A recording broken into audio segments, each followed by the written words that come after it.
Welcome to another episode of The Cynical Writer. Before we get started, I would just like to remind everyone that if you would like to support this channel, the best way to do that is to purchase my books. And I've left a link in the description section in case you're interested. And my latest book is called The Ecstasy and the Ignominy, and I will be talking about this book somewhat today. It's essentially an historical, literary book. It's kind of a combination between A Tale of Two Cities, um, a little bit of Crime and Punishment, and Anna Karenina. But today, though, I would like to talk about have authors forgotten how to tell a good story? Because I don't really see a lot of good stories in art lately. Um, it's mainly, I think, a lot of authors, and this could be applied to literature and film, try to simply live through their own experiences, and it becomes too much about self indulgence instead of actually exploring the human condition. Or it becomes about just repackaging things that we've seen before over and over again. Um, or it becomes about exploring a political agenda where it becomes about that and not actually about exploring the human condition honestly. And that makes it where you can get some really bad art. And now some people have said that this might be a product of romanticism, of the period in the 19th century where authors wrote with their passions and it became far less about technique. And well, there can be some truth in that, but at the same time, I think that's overstated. The Romantics, like for example here, Lord Byron, wrote with passion in a way that was very skilled. There was a methodology to it. They weren't just writing blindly in the dark. Um, and they explored the human condition beyond their own personal scope. Lord Byron was very good at that. One of the reasons, for example, why people related to Child, Harold, and Don Juan and all of that was because they identified with those characters and they wanted to be that. It wasn't just Byron that they were identifying with; they identified with the characters that he was creating and interpreting. And so, no, I actually think the Romantic movement is a perfect example of balancing creative artistic expression um, with exploring the human condition, with technique, um, with skill and talent. And if you move later, for example, into the mid 19th century, you have a book like A Tale of Two Cities, um, which explores the human condition through the French Revolution. And I actually think revolutions can be a good way to explore the human condition because you're dealing with human beings at their most primitive, at their most violent. And I will reiterate that I think that the best stories explore the human condition honestly. And I think that what a writer should do is, yes, they should be personal in their writing, but they should also try to explore the human condition in a way where they are themselves on a journey of discovery. When I write my books, for example, I don't always know what my characters are going to say. Sometimes they can say things that will surprise me. And it's through that spontaneous act of creation that the great stories are told. And and also that there is something about tragedy and self-sacrifice that touches us deeply. For example, in A Tale of Two Cities, yeah, you have the character of Sidney Carton or whatever. Might be pronouncing his name wrong. It's been a while since I've read it, and this is going to be a spoiler if you haven't read it. Who he ends up sacrificing himself for the greater good, so the love of his life can have a family and can endure. He does that um, because of principles, of transcendental principles, of valuing something beyond this life. And I think those are values that writers often forget. Sometimes they can be so self-indulgent that they forget that great writing and great storytelling is about exploring the human condition honestly and in a way that is authentic and in a way that is not nihilistic. You can explore themes of nihilism in your work, but you also have to balance that with saying that there is a hope, a real hope, that human beings are not destined to death, that there is hope beyond this life, that there is a way for us to move forward, that mankind will get better, not by our own power, but by turning to the transcendent. And to me, the most powerful stories are about that. If you look at, for example, the film Ben-Hur, I mean, it's very much about that. Um, or even something like in A Tale of Two Cities, where you have the character of Sidney Carter who talks about, who constantly thinks about what Jesus said about he is the truth and the life. No one comes through the Father, but through me. And I will live because you will live, and all of those things.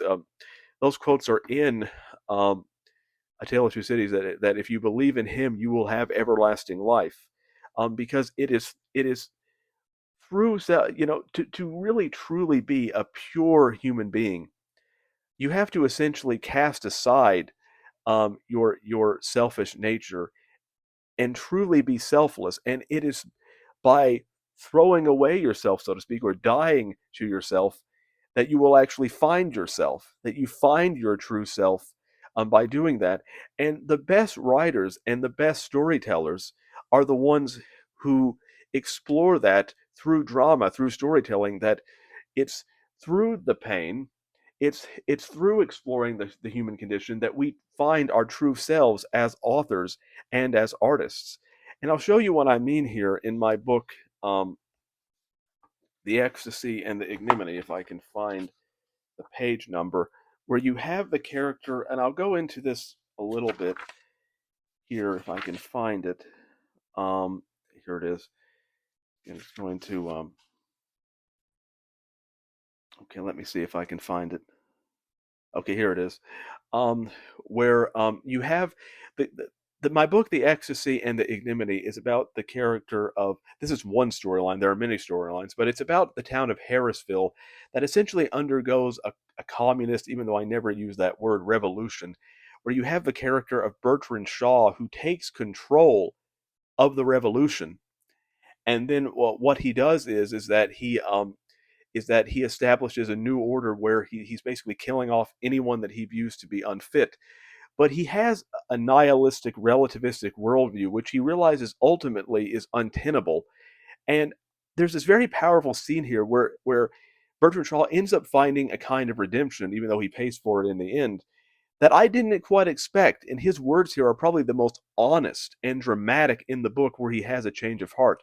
Bertrand Shaw, I based partially off of the philosopher Bertrand Russell and George Bernard Shaw, hence Bertrand Shaw, because they both had what you would call secular philosophies that where they took it for granted that they could gain knowledge solely through reason, not realizing that such things cannot even exist on that worldview.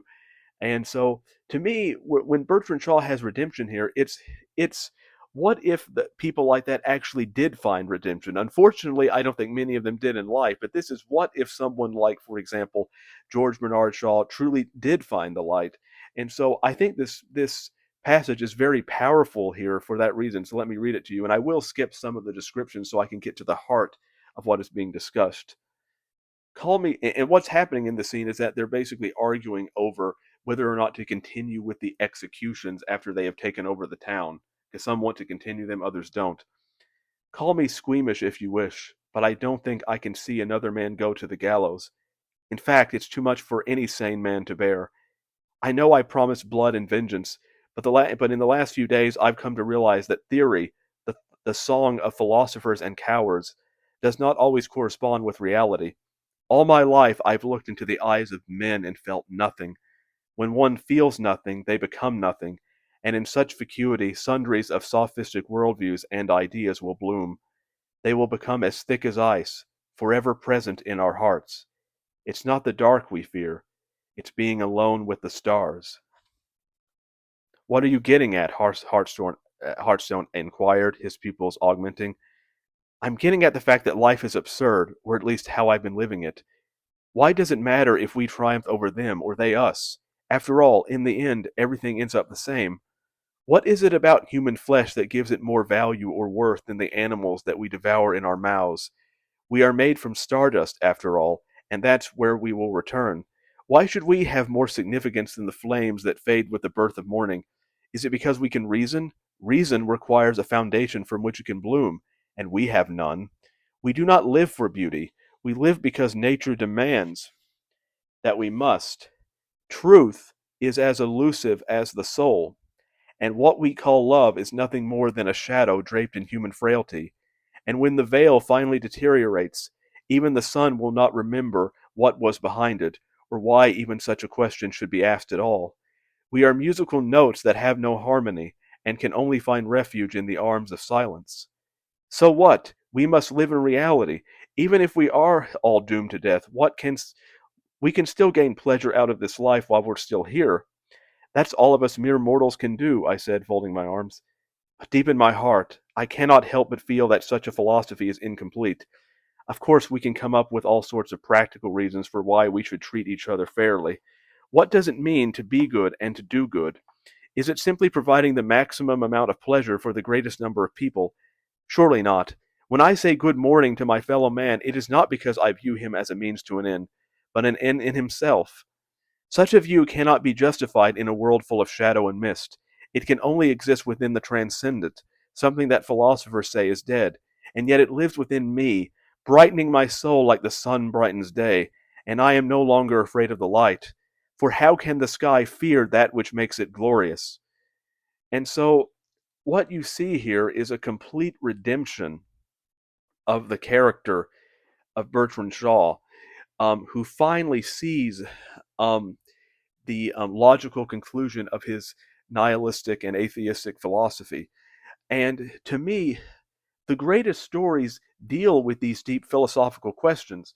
And even if the story, let's say, comes to a nihilistic conclusion, it can still have merit if it is explored honestly. I'm not saying necessarily that to have a great story that it has to come to my conclusions about life, but I do think that great stories explore deep philosophical themes about the human condition, and they portray them honestly. Unfortunately, we live in a world where entertainment is so shallow that these questions aren't often dealt with. It's usually more about personal aggrandizement or trying to appease some kind of political motivation or ideology, or it's purely about capitalism and money. And to me, that's why storytelling has been lost in recent years, because writers aren't taking these questions seriously, and they're not reading the classics, which would give them a proper foundation for how to write these kinds of stories. Because if you don't actually read the classics, then you're not going to understand how to actually explore the human condition, because those are the foundations upon which everything that I've been talking about have been based. And so by not exploring these things, writers become lost, because writing is far more than just about, oh, I just want to have fun and just write and just write about fantasy. Woohoo! I mean, that's not what it's about. It's about, it can be that to a certain degree, but it's about exploring the human condition through theme, through philosophy, through poetry. That's how we get to the truth about who we are as humans. By treating it so trivially, you end up with a lot of shallow and just really bad art. And so that's what I'm trying to warn you against today. And so I hope you enjoyed this video. Again, if you would like to support my channel, my books are linked in the description section. And until next time, goodbye.